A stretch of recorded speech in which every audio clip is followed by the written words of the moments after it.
Well, I know how much you guys love talking about the Fed and politics, so that's exactly what we're going to do here today, because it's a week before election season, which is a time when all sorts of stupid things happen. The headlines that we're going to see come out, the last-minute scandals, the news, the October surprises. It does do one thing here, at least, which from a betting markets perspective, the prediction trade is on Thursdays at 4:30 p.m. Eastern. It turns some of these markets that have been a little bit more stable in recent weeks and months into effectively zero DTE options, right? The contracts will settle next week or so, although there's some timing about when Pennsylvania actually gives its results or when Arizona will deliver its results. Tom, I know how much you like the election. Maricopa County in Arizona says they're not going to have an official tally in until November 19th. We won't need Maricopa County for anything. Okay, so it doesn't matter. I know, because you're calling it on the unspecial. Right. We have the results. Right. We're calling it. We got it there. We're calling it Tuesday night at 8:00. I don't need this stinking, like, people are like, you need the results of Maricopa County. No, you don't. People like you. That's why we have these problems. If you don't wait for the official word, you have people like you. You stir the pot. You're stirring the pot. But you have a vote, so you don't want to use your vote. You want to give it to Vecchio? I'd give it to Vecchio for a lot less than, well, not as little as you can sell your vote right now. Probably somewhere between you and Radigan. You can sell your vote right now. I'll give you $5. $5. For the record, I'm not buying or selling any votes to the FEC. I'll give you $5. His parents are attorneys. They don't want to get in trouble right now. You can't do that to him. I give you $5. We got to go to the back room filled with the cigar smoke, Tony. We don't do this on air. That's right. That's right. 100%. All right, what do we got? So where do you want to start? So I want to talk about the seasonality here in this market, okay? Because this is a market where there's obviously a lot of focus on the politics itself, and we know this election has become very spirited with respect to the emotions that are running on both sides. I'm constantly reminded of what happened in 2016 when Paul Krugman was telling people that you got to get short the market if Trump wins. And I remember at the beginning of August this year when everyone was saying August 5th was the Kamala crash. Now, if you listen to Paul Krugman as a Democrat, you probably didn't make a lot of money 2016 onwards.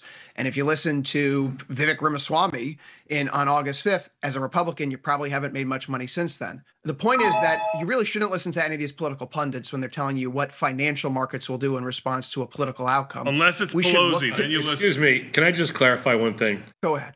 Paul Krugman is a Pulitzer Prize winning author, okay? Vivek Ramaswamy is a whack job.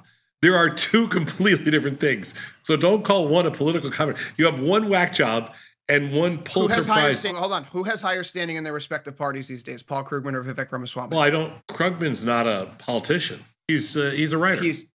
But he's an economist. He informs Democrats. He's an economist. Like, he's an economist. He's an editorial writer for the New York Times. But whatever. But he's not a politician. He's the foremost voice of liberalism in the liberals' most widely regarded red newspaper, the New York Times. He's a pallbearer of liberalism. And I say this as someone on that side of the aisle, Tom. Like the fact of the matter is, I've not had a lot of respect for the Nobel Prize in the past either. This is not Nobel Prize. This is Pulitzer. Did he win a Nobel Prize? Krugman? But also the Nobel received a 2008 Nobel Prize for economics. Oh, did he? Wow, I didn't. It's not really the Nobel. I thought he got a Pulitzer. It's not the same Nobel. It's not the same Nobel Prize in economics. It's related, but it's not actually the same Nobel that you get for physics or chemistry or anything. No, but economists were like, why aren't we getting a sticker? Why aren't we getting a medal? So they invented their own. That's also called the Nobel Prize. All I was doing was just fact checking again. I was just leveling the playing field just because I don't like to compare whack jobs with Nobel Prize winners.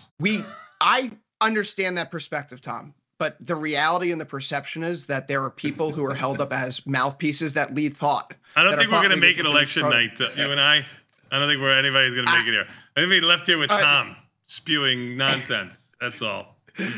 Say whatever you want. So, Edie halted twice so far today, just letting you know.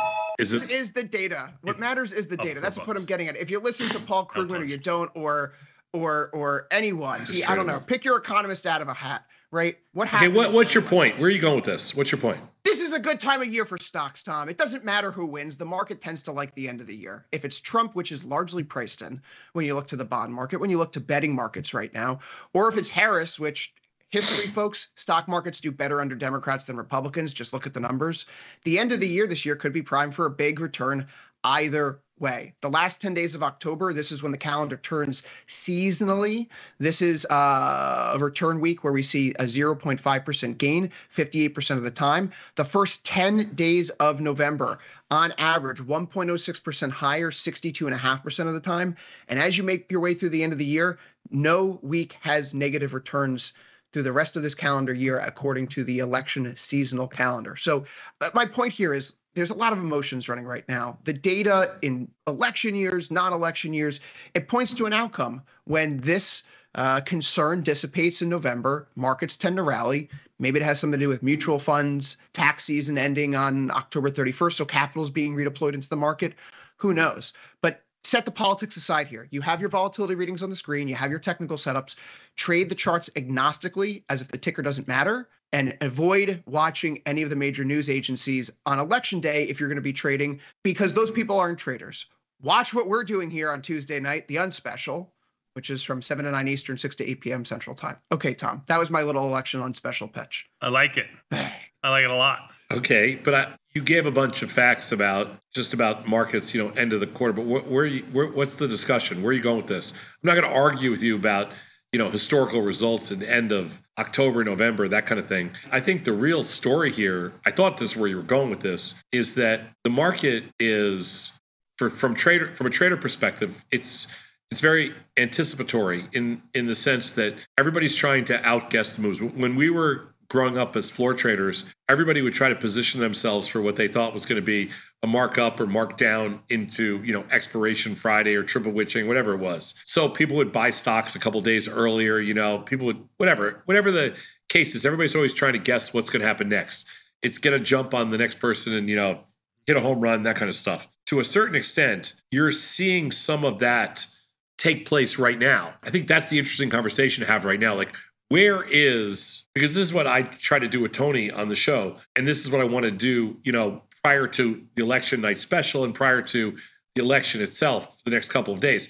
Where's the best return? Where's the best asymmetric opportunity relative to where something's trading? Not what you think is going to happen, politically or something like not what you. I don't give a crap about for the purpose of this show, I don't care about the candidates. I don't care about the winners and that kind of stuff. Where is the market at this particular moment affording us the best opportunity, the best pot odds, the best asymmetric stuff when we look at all the different markets? Like, what are the best markets out there right now? What are the markets where people have essentially bought the rumor, and where will they sell the news? That's, I think, the most interesting discussion. And this has nothing to do with who you think is going to win or anything like that. Like, because assuming if you're an efficient market person like we are, we assume everything that's known is already priced in.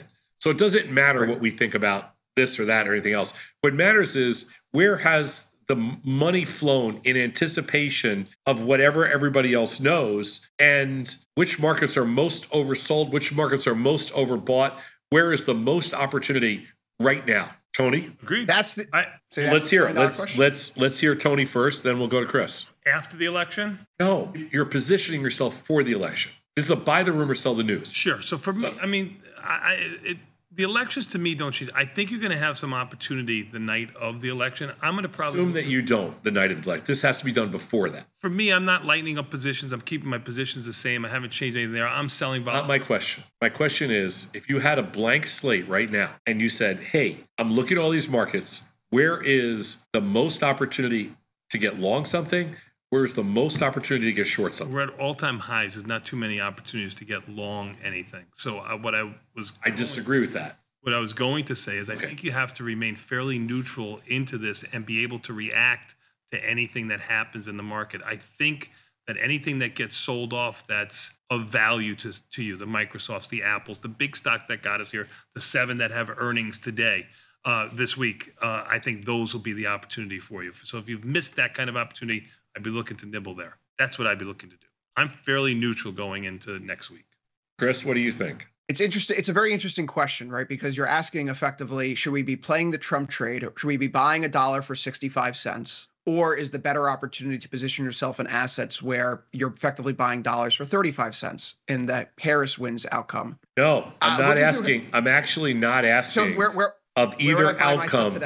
But I'm not asking that. I'm not asking you to guess whether it's going to be Harris or whether it's going to be Trump. I'm saying assume everything that's known about Harris and Trump is already built into prices. So what I'm saying is, based on what we see right now, what is sustainable and what is not, and where is the most opportunity, the most bang for your buck, and where do you get, what is the most opportunistic trade, or what trades are the most opportunistic trades right now? These are the hard questions that nobody wants to answer. Of course not. I mean, I know you like bonds. I mean, that's just one of the things. I'm going to talk about a bunch of things. I'm giving you guys a chance first. To Tony's perspective, right? Like, I could say silver looks like a great opportunity here, but it's at near its yearly highs. So from the tasty methodology perspective, the thing that looks value compared to where it's been trading over the course of the year, and then ultimately the volatility profile, you have to look at bonds to some degree. How much of this is related to tariffs or inflation, or maybe Trump wanting to be involved with the Fed, so the Fed's not going to be independent? Who knows? It doesn't matter, though. The MOVE index is sitting at its highs for the year. The bonds are clearly the place where you can apply the tasty methodology, at least the cleanest. It's hard to make that case in gold, silver, in equity markets right now as vol's coming down and the market's floating higher in low volume. So I suppose if you gave me a fresh amount of capital and said you got to place the trade today in advance of the election, it'd have to be ZN or ZB short put spreads. That's the high convexity trade. Okay. That's kind of what I was looking for but I think it goes much bigger than that. So I think that this market has prepped for this election and post-election in a lot of different ways. Like, I think there's a lot of crazy opportunity out there and directional opportunity. The bonds are just one of probably the most obvious. The notes also, they're back down to 110. They were just trading 114. They're down to 110, just a tick over 110. So the notes for people that want half the risk of the bonds. But there are other things. You can pick any currency you want in the world and look to buy it. And buy. I know, hold on, I'm not done yet. There are equities that are also on their butts relative. Like, for example, okay, we talked about Boeing this morning. It's a cheap shot here. I'm just saying it's news related. I mean, they're all news. It's all sure. Things just change. Okay. Boeing is potentially one example of stocks that are, on their butt. There are so many stocks that are on the rich end. You could throw a dart at stocks that are probably, overpriced. If Trump wins, yeah, going into the end of the year, you will not have any stock selling because taxes will be lower in 2025 than now. Continuing this bull market. That's my thesis on this whole thing. And that's why I say, if on election night you get some sort of sell-off, I think you can meet that with buying. Your bond play, I think they continue, relative into the rest of the year. Can they go up a 0.2 or 3? Sure, they just dropped 6 or 7. I mean, yeah, of course. I mean, I like the play from a contrarian standpoint, but I don't think it's a macro view going into the end of the year. Help me here, Chris. I mean, I think that's spot on, right? I mean, either way, if Harris wins, what are the election odds looking like? You're going to get a gridlock Congress. The same thing we have now. Republicans control the House, Dem in Senate, a Dem in the presidency. Republicans are probably going to take the Senate back. If you look at all the maps, Democrats coin flip to take back the House, and then Trump the favorite for the president. So you got to think it's either gridlock or the taxes get cut and extended further. The TCJA, Trump's tax plan, is rolling off next year. It could be sunset or, as he wants to do, push it out. So, Tony, I mean, this is a very fundamental argument. If you're going to see lower tax rates on the horizon, you don't do any tax loss selling today. And that could keep the bull market pinned up. But is that a reason for it to come down? If there is weakness overnight, I think the point is, I really like where your head's at, though. We've seen in previous elections overnight, because of uncertainty around the results, buy it. When has it actually turned out in a way that hasn't worked out? You got to roll the dice on getting long on any weakness if the market's worried about a close result, which is not really a problem. I think they're going down no matter who wins next week. I think going down no matter who wins. Okay. I think bonds are going up. I think stocks are going down. I think dollars going down. I think gold and silver are going lower next week, no matter who wins. I think you got to play the contrarian game on every single aspect of this market. I think every single aspect of this market is a buy the rumor, sell the news. I wouldn't trade I wouldn't trade one trend that's one thing that's trending into this election. My biggest piece of advice as somebody who's done this for a long time, trader-wise, is I would fade every single market. I wouldn't buy into one of these, not into one thing, not into one continuation. Look at you selling bonds at 117. Oh my God, something just happened. They just traded up to 122. They did. They're 117.18 right now. I tried to sell some there. Just missed them. The hell just happened? Now they're 14. Save us. Now they're 14. I know, you little bastard.